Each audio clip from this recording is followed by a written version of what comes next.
পশ্চিম এশিয়ার আকাশে এখন শুধু যুদ্ধবিমান বা ড্রোন নয়, নীরবে ভেসে আছে আরেক শক্তি, আর তার নাম হচ্ছে স্যাটেলাইট। আর এই নীরব শক্তির পেছনে রয়েছে চীন। সাম্প্রতিক ঘটনা প্রবাহে স্পষ্ট হয়ে উঠেছে স্যাটেলাইট ভিত্তিক গোয়েন্দা তথ্য বা আইএসআর, ইন্টেলিজেন্স, সার্ভেইলেন্স, রিকনাইসেন্স আধুনিক যুদ্ধের সবচেয়ে বড় অস্ত্রগুলোর একটি।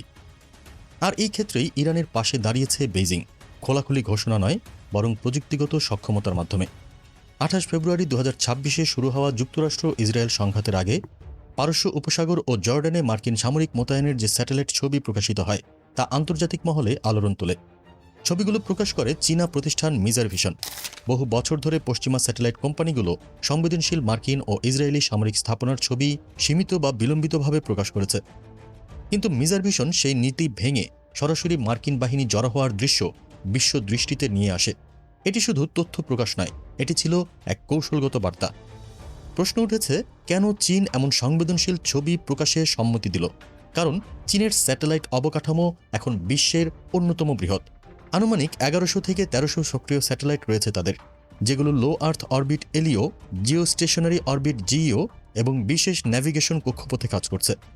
অনেক বেসামরিক স্যাটেলাইটও দ্বৈত ব্যবহারযোগ্য, অর্থাৎ একই প্রযুক্তি দিয়ে কৃষি পর্যবেক্ষণ যেমন সম্ভব, তেমনি সামরিক ঘাঁটির বিস্তারিত মানচিত্রও তৈরি করা যায়। ইরানের নিজস্ব স্যাটেলাইট কর্মসূচি সীমিত। নোর্যাড তালিকা অনুযায়ী ইরানের সক্রিয় স্যাটেলাইট সংখ্যা ১৪ এর মতো।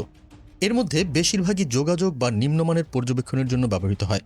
ধারাবাহিক উচ্চ রেজলিউশনের সামরিক নজরদারির জন্য প্রয়োজনীয় ঘনত্ব, পুনরাবৃত্তি, রেভিসিট রেট এবং দ্রুত টাস্কিং সক্ষমতা তাদের নেই। ঠিক এখানেই চীনের ভূমিকা গুরুত্বপূর্ণ হয়ে ওঠে। চ্যাংগুয়াং স্যাটেলাইট টেকনোলজি নামের চীনা প্রতিষ্ঠানের জিলিন ওয়ান স্যাটেলাইট নেটওয়ার্ক বিশেষভাবে আলোচিত। আনুমানিক ১২০ বা তার বেশি ইউনিট নিয়ে গঠিত এই নেটওয়ার্ক ৫০ থেকে ৭৫ সেন্টিমিটার রেজলিউশনের প্যানক্রোমেটিক ছবি তুলতে সক্ষম। মাল্টি স্পেকট্রাল সিস্টেম ২-৩ মিটার রঙিন চিত্র দেয়, আর উচ্চ রেজলিউশন ভিডিও ৩০ থেকে ১২০ সেকেন্ড পর্যন্ত ধারণ করা হয়। প্রায় ৫৩৫ কিলোমিটার উচ্চতায় কক্ষপথে ঘুরে এই স্যাটেলাইটগুলো 24/7 সক্রিয় থাকে এবং একাধিক ক্লাস্টারে কাজ করে একই অঞ্চলের দিনে বহুবার নজরদারি করতে পারে। এই সক্ষমতা ইরানের জন্য কৌশলগত সুবিধা তৈরি করে।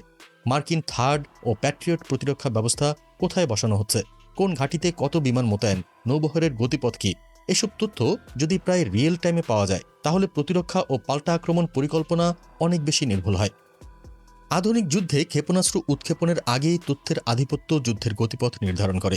বর্তমানে বিভিন্ন কূটনৈতিক ও নিরাপত্তা মহলে এমন জল্পনা রয়েছে যে চীন নীরবে স্যাটেলাইট ভিত্তিক গোয়েন্দা সহায়তার মাধ্যমে ইরানকে প্রযুক্তিগত সমর্থন দিচ্ছে।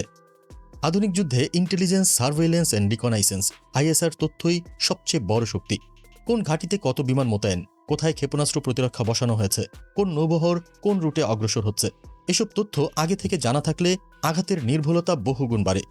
চীনের বিস্তৃত স্যাটেলাইট নেটওয়ার্ক, বিশেষ করে লো আর্থ অরবিটে ঘূর্ণায়মান উচ্চ রেজলিউশন ইমেজিং সিস্টেমগুলো পশ্চিম এশিয়ার সামরিক গতিবিধি পর্যবেক্ষণে সক্ষম, এমন ধারণা বিশ্লেষকদের মধ্যে রয়েছে। যদিও বেইজিং বা তেহরান আনুষ্ঠানিকভাবে এমন কোনো সামরিক সমন্বয়ের কথা স্বীকার করেনি, তথাপি আঞ্চলিক পর্যবেক্ষণে দেখা যাচ্ছে যে সংঘাতের বিভিন্ন পর্যায়ে ইরানের আঘাতগুলো ছিল অত্যন্ত লক্ষ্য নির্ভর এবং সময় নির্ধারিত। বিশেষজ্ঞদের মতে, যদি কোনো রাষ্ট্র নিরবচ্ছিন্ন স্যাটেলাইট কভারেজ ও দ্রুত তথ্য আদান প্রদানের সুবিধা পায়, তাহলে তা যুদ্ধক্ষেত্রে বড় কৌশলগত পরিবর্তন আনতে পারে। মধ্যপ্রাচ্যে অবস্থিত মার্কিন ঘাঁটিগুলোর উপর যেসব হামলা হয়েছে বলে দাবি করা হচ্ছে, সেগুলোর ক্ষেত্রে আঘাতের সময় ও অবস্থান নির্বাচন অত্যন্ত সূক্ষ্ম ছিল, যা অনেকের কাছে উন্নত পর্যবেক্ষণ সহায়তার ইঙ্গিত দেয়। তবে এসব মূল্যায়ন এখনও আনুষ্ঠানিকভাবে প্রমাণিত নয় এবং বিভিন্ন পক্ষের ভিন্ন ব্যাখ্যাও রয়েছে।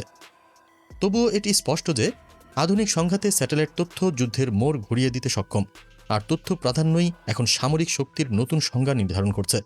যুক্তরাষ্ট্র ইতিমধ্যে অভিযোগ করেছে যে চ্যাংগুয়াং রাশিয়া ও ইয়েমেনের আনসারুল্লাহ বাহিনীকে স্যাটেলাইট তথ্য দিয়েছে। এ কারণে প্রতিষ্ঠানটির উপর নিষেধাজ্ঞাও আরোপ করা হয়েছে। কিন্তু বেইজিং বিষয়টিকে সার্বভৌম সহযোগিতা হিসেবে দেখছে।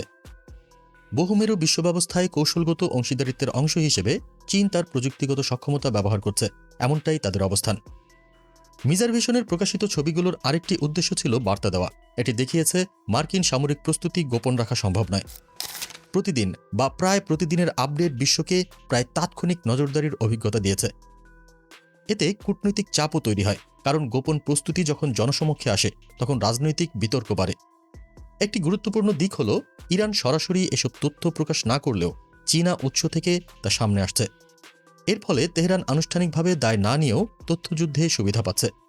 ভবিষ্যতে যদি কোনো সামরিক আঘাতের ফলাফল নিয়ে বিতর্ক ওঠে, যেমন কোনো ঘাঁটিতে ক্ষয়ক্ষতির মাত্রা, তাহলে স্যাটেলাইট চিত্রই হয়ে উঠতে পারে চূড়ান্ত প্রমাণ।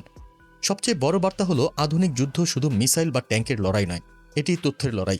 যে পক্ষ আকাশ থেকে প্রতিটি নড়াচড়া পর্যবেক্ষণ করতে পারে তার হাতে থাকে কৌশলগত প্রাধান্য। চীন ইঙ্গিত দিয়েছে পশ্চিম এশিয়ায় সেই উচ্চতা এখন তার দখলে, আর ইরান, যাকে সরাসরি আক্রমণ করতে পশ্চিমা শক্তিগুলো দ্বিধাগ্রস্ত, এখন সেই নীরব স্যাটেলাইট ঢালের আড়ালে আরও শক্ত অবস্থানে দাঁড়িয়ে আছে। এখন সবচেয়ে বড় প্রশ্ন হচ্ছে, চীন ও ইরানের এই সহযোগিতা ভবিষ্যতে কোন মাত্রায় পৌঁছাবে? এটি কি কেবল স্যাটেলাইট নজরদারি ও তথ্য সহায়তায় সীমাবদ্ধ থাকবে, নাকি ধীরে ধীরে আরও গভীর কৌশলগত সমন্বয়ে রূপ নেবে? সাম্প্রতিক ঘটনাপ্রবাহ ইঙ্গিত দিচ্ছে প্রযুক্তিগত সহায়তা, গোয়েন্দা তথ্য বিনিময় এবং মহাকাশভিত্তিক পর্যবেক্ষণ সক্ষমতা আগামী দিনগুলোতে আরও জোরদার হতে পারে। বহুমেরু বিশ্ব ব্যবস্থার প্রেক্ষাপটে চীন তার বৈশ্বিক প্রভাব বাড়াতে চাইছে, আর ইরান আঞ্চলিক নিরাপত্তা ভারসাম্যে নিজের অবস্থান শক্ত করতে আগ্রহী। এই দুই স্বার্থের মিলন ভবিষ্যতে সহযোগিতাকে আরও কাঠামোবদ্ধ করতে পারে বলে বিশ্লেষকদের ধারণা। প্রিয় দর্শক, ইরানকে বিপদের সময়ে চীনের এই স্যাটেলাইট সাহায্যকে আপনি কিভাবে দেখছেন? আপনার মতামত কমেন্টে জানান। মধ্যপ্রাচ্য নিয়ে আরও জানতে আমাদের চ্যানেলটির ভিডিও ট্যাব থেকে ঘুরে আসুন। এই ভিডিওটি ভালো লাগলে লাইক বাটনে ক্লিক করুন, ভিডিওটি আপনার বন্ধুদের সাথে শেয়ার করে তাদেরকেও ভিডিওটি দেখার সুযোগ করে দিন। ধন্যবাদ।